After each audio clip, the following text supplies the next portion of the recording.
Vamos mudar a pauta, embora falando de política. A Câmara Federal aprovou na noite dessa terça-feira, em segundo turno, a PEC, proposta de emenda à Constituição, que disciplina a volta das coligações partidárias e permite, assim, a união de 2 ou mais partidos para eleger deputados estaduais, deputados federais e vereadores. O texto, para entrar em vigência nas eleições de 2022, precisa ser aprovado em 2 turnos pelo Senado e, em seguida, promulgado, uma vez que é uma mudança na Constituição Federal. O Senado, porém, jornalista Beto Almeida, tem resistência a coligações proporcionais. Tem resistências dentro do próprio Senado, porque eles entendem o seguinte: estão mudando uma base, vamos dizer assim, um entendimento que havia sido aprovado na mini-reforma de 2017, que acabava com as coligações proporcionais, que é vista como um retrocesso político, um complicador, por exemplo, inclusive para a governabilidade, porque permite o crescimento descontrolado de siglas de aluguel, de pequenas siglas. Nós temos hoje 33 partidos criados. Temos pelo menos mais 30 numa fila, Luciano, que ficou literalmente aí congelada depois que passou essa mini-reforma de 2017, proibindo as coligações proporcionais. Ou seja, esse texto aprovado da reforma na Câmara indo para o Senado, se o Senado avalizar, nós vamos ter a retomada do toma lá da cá de novo, das chamadas do balcão mesmo de negociação com criação de novas siglas, e isso tudo complica inclusive na governabilidade, porque como é que é difícil você formar uma base política, inclusive para negociação nas casas legislativas, com tantas siglas, com tantos interesses menores, com tantas coisas pulverizadas. Esse é um dos pontos que pega nessa proposta que agora vai para a análise do Senado. E aí tem também outras mudanças, eles vão avaliar, por exemplo, coisas que eu considero menores, que não vão impactar tanto, como é a mudança na data de posse dos governadores e presidentes. Mas o ponto principal, o ponto que pega é isso daí. Tem a discussão ainda em torno da federação partidária, mas os fatos é que reforma política tem que ser feita não olhando apenas para a situação a cada 2 anos, que é o que nós temos visto, infelizmente, agora acontecendo. Vamos ver como é que vai se comportar agora essa matéria no Senado, que é a Casa Revisora.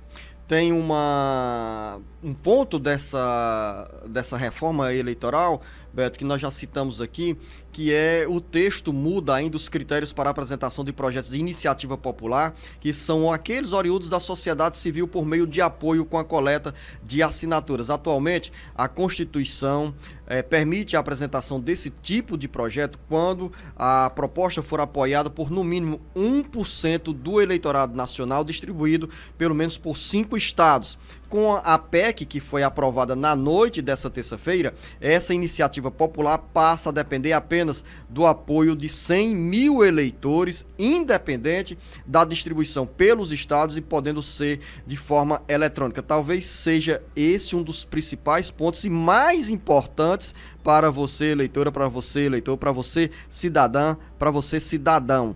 Esse talvez seja um dos pontos mais importantes, porque estimula a participação popular na apresentação de projetos à Câmara Federal e ao Senado. Em tese, eu concordo com você, mas isso também não vai alterar muito o dia a dia do eleitor, porque claro, a não ser que esse... É lógico que no Congresso Nacional a situação muda. Eu tiro como exemplo aqui mesmo em Fortaleza, quando ainda na gestão Juracy Magalhães foi feita uma mudança na nossa lei orgânica aqui do município de Fortaleza, Luciano, permitindo exatamente isso. De lá para cá, você lembra qual foi o projeto de lei de iniciativa popular que deu entrada aqui na Câmara Municipal de Fortaleza? Como diz o Marcos Furlan no Acorda Ceará, eu não lembro, Beto Almeida. Pois eu vou lhe dizer, apenas aquele que regulamentou a atividade de mototaxista.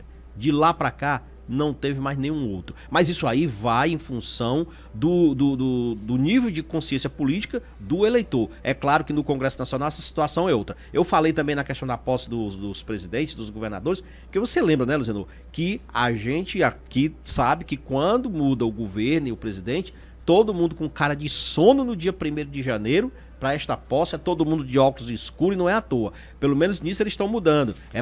Fica agora para cada... É uma boa mudança também. É uma boa mudança. Fica pro dia 5 agora de janeiro. E a outra mudança essa sim que eu considero impactante, Luciano, é que nessa proposta de reforma, a reforma eleitoral, ela cria uma espécie assim de limitação, de restrição para a atuação do TSE e do STF em relação à alteração de regras relacionadas às eleições. Por exemplo, quando houver proposta sobre legalidade do pleito de algum candidato, esse veredito deverá ocorrer 1 ano antes do pleito, que é algo que precisa ser realmente também bem regulamentado. E na reta final do bate-papo político, o jornalista Beto Almeida, a gente volta aqui à Assembleia Legislativa, porque tem informações sobre a CPI criada para apurar a administração de recursos recebidos por entidades da área policial. A Gisele Andrade, direto da redação, tem outras informações. Ao Sátrio Salles, me corrigindo aqui o Marcos Furlan. Chega, Sátrio! O presidente da Assembleia Estadual, Evandro Leitão, se reuniu nesta terça-feira com os líderes de partidos menores, inclusive da oposição, em busca de um acordo para a indicação dos parlamentares que vão representar as siglas na Comissão Parlamentar de Inquérito, a CPI, que vai investigar o financeiro das associações policiais do Estado. Foi decidido a designação por parte dos líderes dos blocos partidários. São 9 vagas da Comissão Parlamentar de Inquérito semelhante à CCJ, e dessas 9 vagas, 6 já estavam pré-definidas, tendo em vista o quociente partidário. A cada 5 deputados de um bloco partidário tem uma vaga.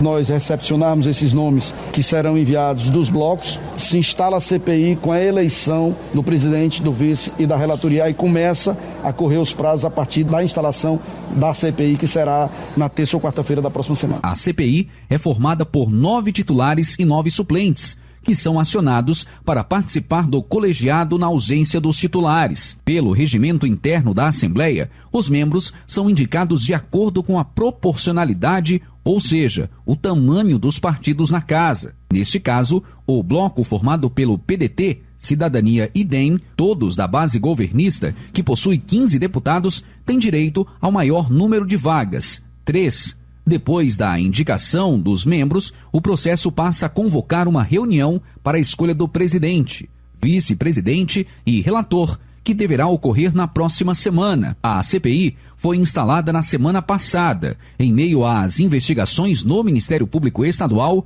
sobre o envolvimento de associações policiais militares no motim da PM em 2020. Com informações do site Ceará Agora, para o Jornal Alerta Geral, Sátiro Salles.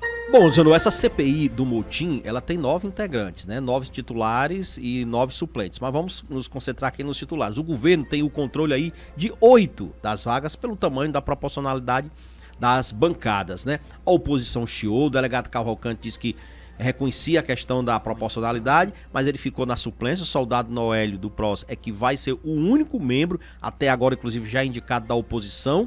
E aí o que ocorre, Luciano? Até sexta-feira, a questão é que saia já os nomes da bancada, principalmente da bancada governista.